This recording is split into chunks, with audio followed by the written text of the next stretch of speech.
Hi, my name is Nixie, and today we'll be doing periodicity in the periodic table for Chemistry 1406. Let's get to it. For this lab, you will need your periodic table deck cards 1, 2, and 3. For activity 1, you will be observing the different characteristics of the cards, either the shapes, the colors, or the numbers on the left side. You'll be choosing one characteristic and arranging them according to the characteristics. We'll repeat the same process with a different characteristics. I chose pentagons for this. Next step will be arranging these cards to a characteristic incorporating both. In my case, I arranged them by numbers, but you can arrange them by colors of cards as well. The next step would be to observe the characteristics of the deck.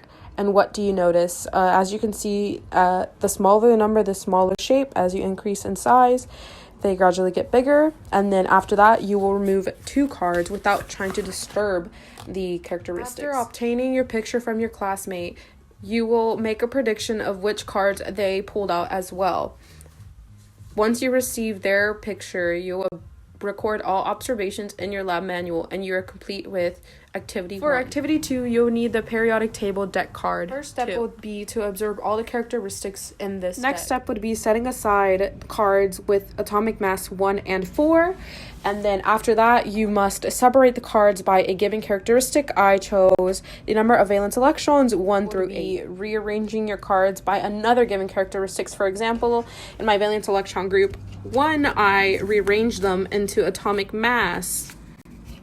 And that is next step would be to spread your cards across in a column and observe any trends. As you can see, as you go left to right, the atomic mass also increases along with the valence electrons. We'll then place the cards with atomic mass 1 and 4 in their respective position, following the respective trend line. The next step would be to choose 2 cards at random and place aside. The last step would be to send this arrangement to your classmate and predict which cards they have also pulled out.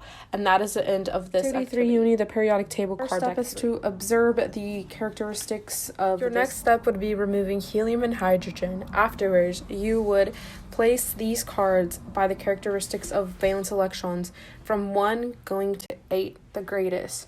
Afterwards, you will place them in a row. Next step would be placing these by lowest atomic number to highest atomic number, and then spraying them in rows and columns. Next step would be to place hydrogen above lithium. Your next step would be to place helium above beryllium, and you will notice a trend within the valence electrons. Next step would be to place helium above neon, and the next characteristics that you will notice is the oxidation state is all the same. For the next step, you will notice the trend.